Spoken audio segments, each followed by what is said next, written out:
Tax के मामले में तो मैं कुछ बेहतर नहीं देख पा रहा हूं, क्योंकि पे कमीशन का गठन किया हुआ है भारत सरकार ने।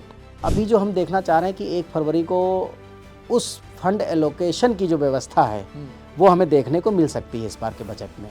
चाहे प्राइवेट सेक्टर का कर्मचारी हो, चाहे गवर्नमेंट सेक्टर का कर्मचारी हो, रिटायरमेंट के बाद गारंटीड पेंशन सिस्टम होना चाहिए।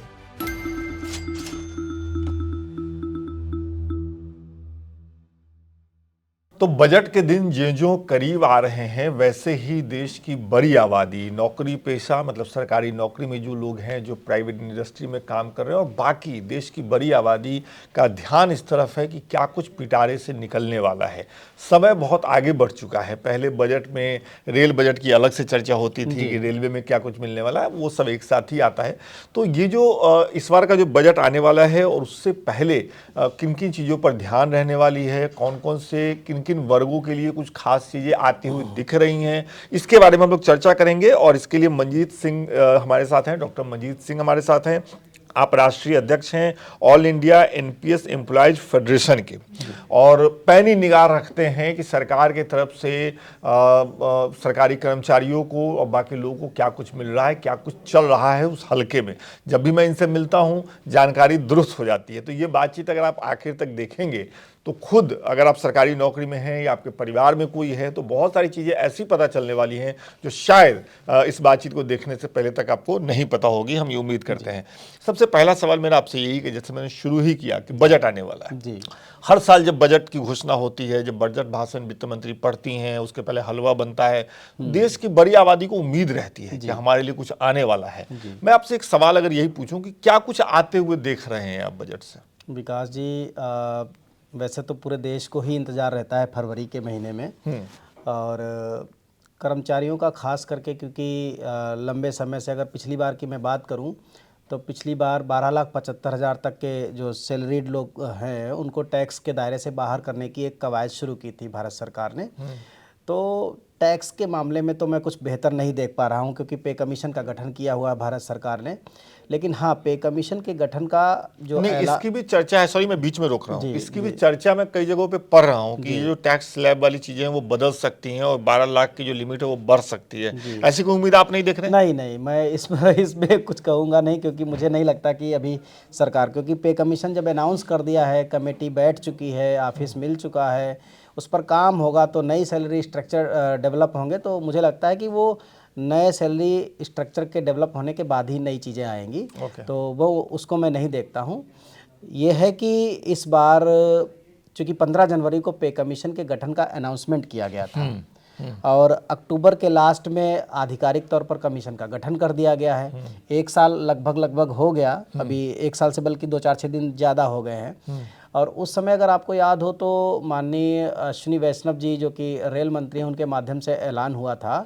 तब ये बात आई थी कि तकरीबन 2 लाख करोड़ का पे कमीशन आने के बाद गवर्नमेंट के ऊपर एक तरीके से ये बोझ पड़ेगा, आ सकता है, उसकी व्यवस्था करनी, फंड मैनेजमेंट करना पड़ सकता है। तो अभी जो हम देखना चाह रहे हैं कि 1 फरवरी को उस फंड एलोकेशन की जो व्यवस्था है वो हमें देखने को मिल सकती है इस बार के बजट में। ओके। आमतौर पर होता यही है कि जब कमीशन अपनी रिपोर्ट देता है उसमें सारी चीज़ें रहती हैं, लेकिन चूंकि 1 साल हो गया है, अगर सपोज दैट अगर उस समय से काम करना शुरू किया होता तो अब तक कमेटी अपनी रिपोर्ट सबमिट कर चुकी होती। तो अभी चुनाव भी हैं उत्तर प्रदेश में, कुछ राज्यों के चुनाव हैं, उत्तर प्रदेश बहुत महत्वपूर्ण चुनाव है। तो उसको देख करके हमें लगता है कि सरकार को इस बार जो है फंड एलोकेशन करना पड़ेगा इस मामले में। तो कितना फंड आप देख रहे हैं कि एलोकेशन अगर हो जाए तो आपको लगता है कि जो 8th पे कमीशन से लोगों को उम्मीदें हैं वो पूरी होंगी? मतलब क्या फंड आपको लग रहा है कि इतना सरकार इस बार रिलीज करेगी? देखिए, ऐसा डेटा देना तो मुश्किल अंदाजा होगा। हाँ, एक अंदाजा हाँ कह सकते हैं। जैसे पिछली बार जब सरकार ने 1 लाख करोड़ रुपए के आसपास मैनेजमेंट किया था, तो इस बार 2 लाख करोड़ से ऊपर जा सकता है ये। तकरीबन हम मोटा मान करके चलते हैं, ये 2 लाख करोड़ रुपए के आसपास सरकार को फंड एलोकेट करना पड़ेगा पे कमीशन के चलते। तो एक तो सैलरी क्लास हो गई जिसके बारे में हम लोगों ने बातचीत कर ली। एक बड़ा वर्ग है पेंशन भोगी का, जिनको पेंशन मिल रहे हैं, या फिर जो लोग नौकरी कर रहे हैं लेकिन उनको पेंशन कौन सा मिलना है इस पर अभी क्लियरिटी नहीं है। ओपीएस की तरफ ये सरकार नहीं जाएगी ऐसा लग रहा है, इन्होंने मन बनाया हुआ है। एनपीएस में लगातार सुधार की गुंजाइश हो रही है और कवायद चल रही है, आप ही बता रहे थे।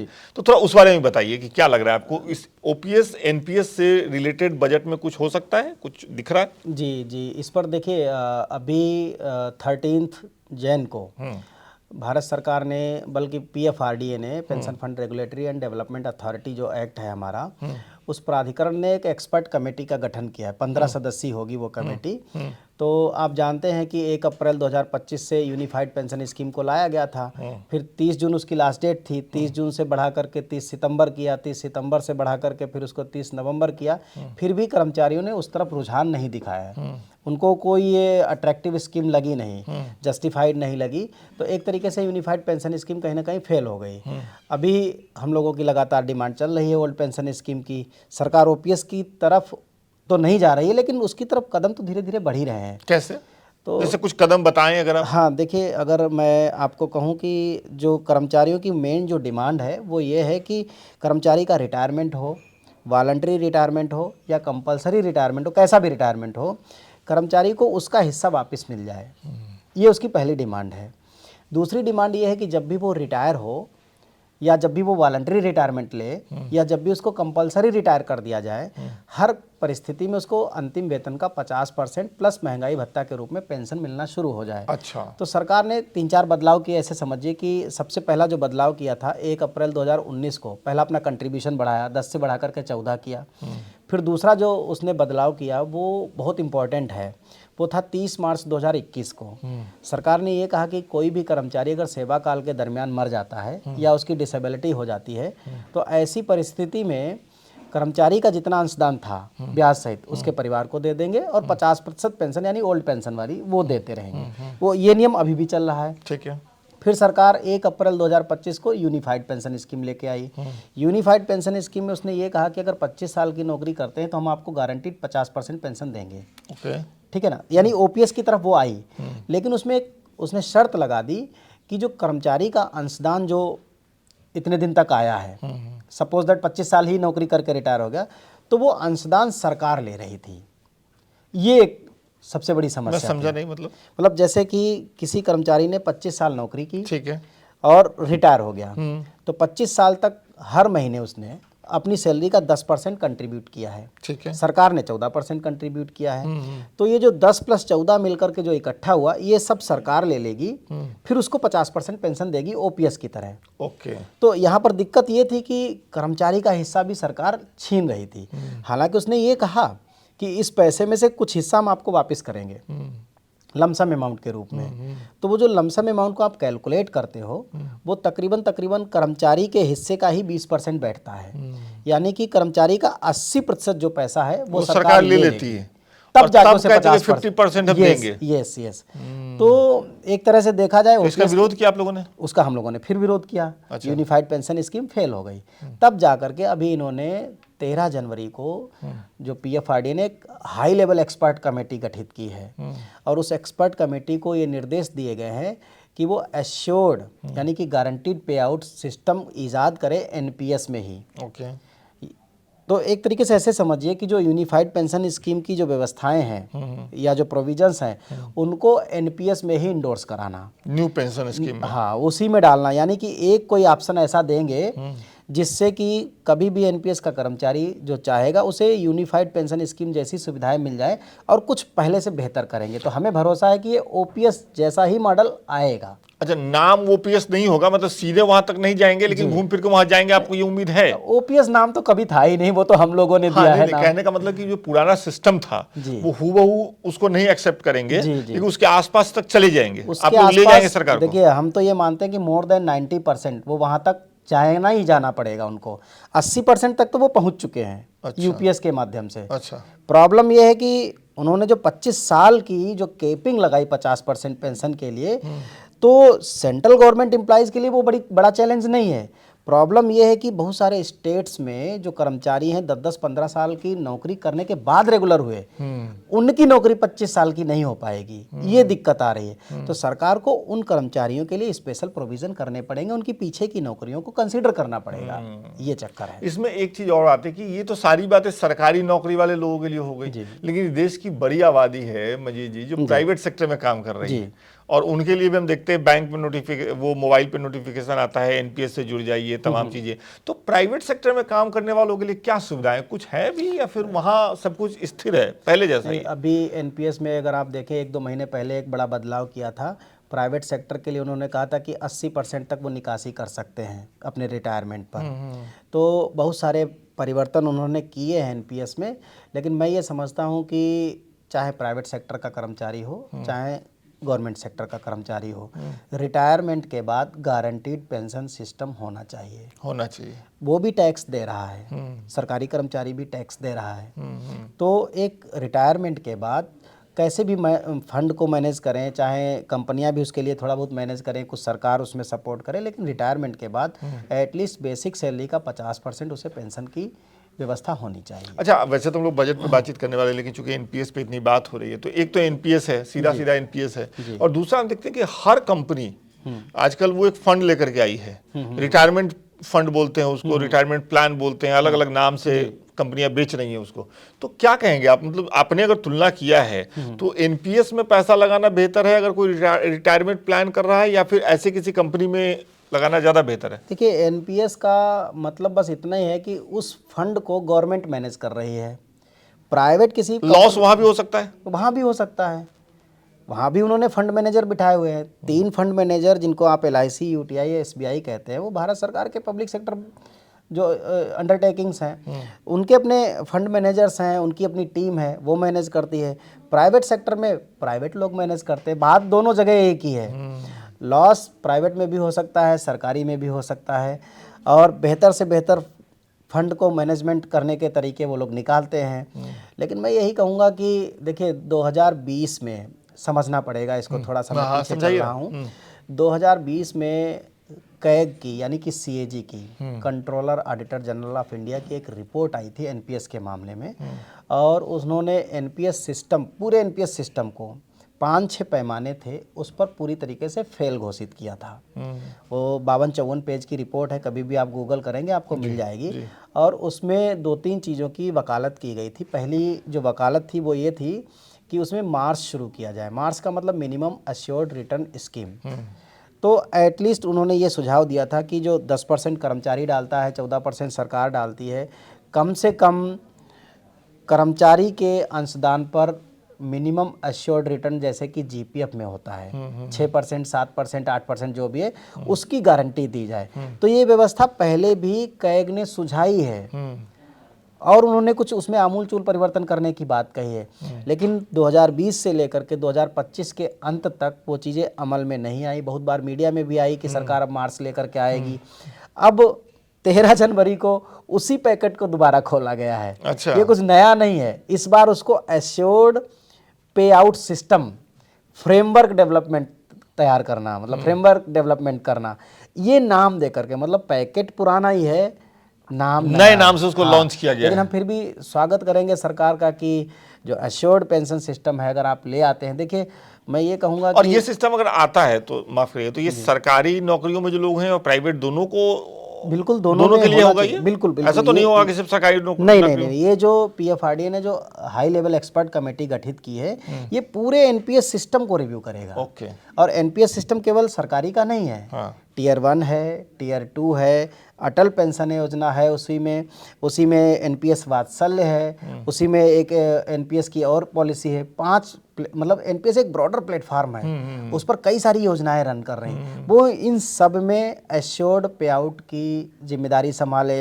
ये कैसे वर्क करे, मतलब जो डिजिटल जो प्रोसेस है वो आसान हो जाए, लोगों को, लोग देख सके, डिजिटल प्लेटफार्म पर देख सके कि क्या क्या मिल रहा है, कैसे मिल रहा है, कितना रिटर्न आ रहा है, इजी ट्रांजैक्शन हो सके। इन सब चीज़ों को लेकर के इनका पूरा डेवलप करेगा कि कैसे दे, वो सारी चीज़ें शो करे, तो इन सब चीज़ों पे काम करेगा वो। ठीक है। एक अभी हम लोग जब ये बातचीत कर रहे थे उसके पहले आप बैंकों से जुड़ा हुआ कुछ बता रहे थे, जो कि बहुत दिलचस्प है कि बैंक के कर्मचारी इस बात को लेकर के परेशान हैं या हड़ताल पे हैं। आप बता रहे हैं कि पब्लिक सेक्टर के बैंक अपने काम के दबाव को लेकर, क्या मांग है उनकी और क्या है हड़ताल की? तो देखिए, जो भारत सरकार का जो पब्लिक सेक्टर बैंकिंग है, पीएसबीज है, वो अभी हड़ताल पे चल रहे हैं पिछले 3 दिनों से। और उनकी डिमांड तो वैसे उनके एजेंडे में तो कई सारी चीज़ें हैं, लेकिन जो मूल जो एजेंडा, मुख्य बात है, उनका जो 5 डेज जो वर्किंग जो डिमांड है कोई गलत डिमांड नहीं है। वैसे भी second Saturday, fourth Saturday public के लिए ऑफ रहता है। 2 ही सैटरडे की बात है, 4 तो होते ही हैं आमतौर पर। तो उनकी डिमांड है 5 डेज वर्किंग। तो वर्क मतलब बैंकिंग सेक्टर में रश बहुत है और वर्कलोड बहुत है। तो 5 दिन की वो ऑफिस की बात कर रहे हैं, तो वो जेन्युइन डिमांड है। अभी हालांकि सरकार भी 3-4 दिन पहले ही, मेरे ख्याल से 23 जनवरी को जो PSGIC हैं, पब्लिक सेक्टर जो इंश्योरेंस, जो जनरल इंश्योरेंस जो कंपनीज़ हैं, oriental India insurance, new India insurance, या फिर एग्रीकल्चरल इंडिया इंश्योरेंस करके है, यूनाइटेड इंडिया इंश्योरेंस है, नाबार्ड है, RBI है, इनके लिए सेटलमेंट प्लान अभी लेकर के आई है। और उसमें तकरीबन 14-15% की उन्होंने ग्रोथ दी। एक तरीके से उनका ये पे कमीशन है। सरकारी कर्मचारियों का 10 साल बाद पे कमीशन आता है, उनका हर 5 साल में आता है। वो भी आप देखिए कि उनका 2022 से ड्यू है। जो PSGIC हैं उनका मेरे ख्याल से अगस्त 22 से ड्यू है, और नाबार्ड और RBI का मेरे ख्याल से नवंबर 2022 से ड्यू है। आप देखिए कि वो पूरा 3 साल लेट है। कहाँ है इजी गवर्नेंस, कहाँ है मतलब पब्लिक के लिए मतलब जो है आसान हो जाए चीज़ें। प्रधानमंत्री जी कहते हैं कि इजी गवर्नेंस हम लेकर के आए हैं, और एसेस है, पब्लिक की एसेस हो, लोगों को सहूलियतें मिले, वो कहाँ है? 3 साल तो आपने डिले कर दिया। तो कहने का मतलब है कि जो सरकारी कर्मचारी हैं, खासतौर पर बैंक और इंश्योरेंस में जो पब्लिक सेक्टर में, उन्हीं की सैलरी नहीं बढ़ रही है समय से, तो वो हरास हैं, वो परेशान है। तो वो लोगों को भी अनुभव होता है कि जब वो जाते हैं सरकारी दफ्तरों में, तो उनको भी ये समझ में आता है कि वहाँ हरासमेंट हो रही है, परेशानी। सरकारी कर्मचारी डरा हुआ है। विकास जी, मैं आपको बताऊं कि 2016 में 7th पे कमीशन मिला था सरकारी कर्मचारियों को, 16 में। 17 में जो पब्लिक सेक्टर जो अंडरटेकिंग्स हैं या जो बैंकिंग्स हैं, इनको सेटलमेंट प्लान मिला था। 17 में तकरीबन 17% के आसपास ही इनको ग्रोथ मिला था।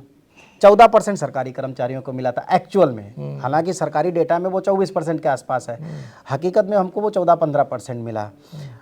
2017 के बाद 22 में उनका नया ड्यू हो गया। 22 का जो ड्यू है, हालांकि मिलेगा 22 से ही, उनको एरियर मिलेगा पीछे का, तो वो उनको 14% की हाइक दी गई है। लेकिन जो आप टाइम देख रहे हो ना, वो 10 साल का हमारा उनका बराबर हो चुका है, क्योंकि वो 16 के आसपास का ड्यू था उनका। 1 साल का ही तो अंतर था। तो उन्हें 9 साल हो गए और हमें 10 साल हो गए। अब हमारा सरकारी कर्मचारी डरा हुआ है कि कहीं ऐसा तो नहीं इनको 14% दिया तो हमारे लिए भी वो 14% का दरवाजा खोल रहे हो।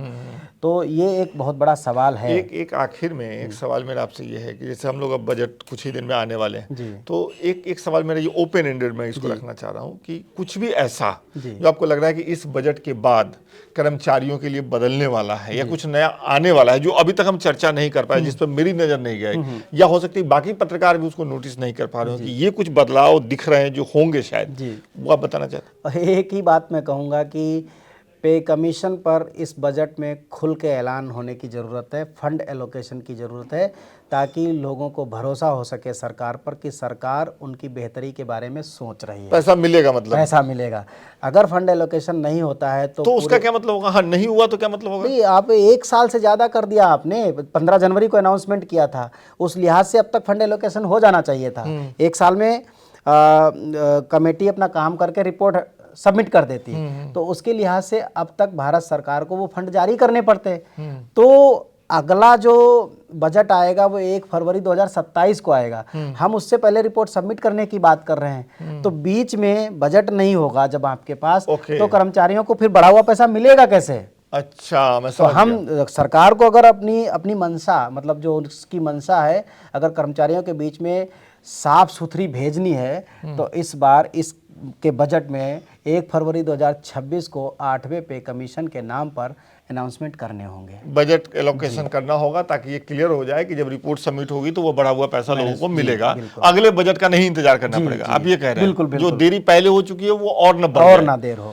चलिए, तो ये बातचीत थी मंजीत जी के साथ, जो कि हमेशा ही कम से कम मुझे तो मतलब आर्थिक मामलों को लेकर के और नौकरी पेशा लोगों को लेकर के उनके जीवन में क्या कुछ बदलाव आने वाले हैं उसको समझने में बहुत मदद करती है। आपको भी मदद हुआ होगा अगर आपको नई जानकारी मिली है, अगर आपको हमारी बातचीत से कुछ भी ऐसा पता चला है जिससे आपको चीज़ें और आपके दिमाग में क्लियर हुई हैं, साफ़ हुई हैं, तो कमेंट करके बताइए। बाकी लोकमत हिंदी के साथ हमेशा की तरह ही बने रहिए। बहुत बहुत शुक्रिया।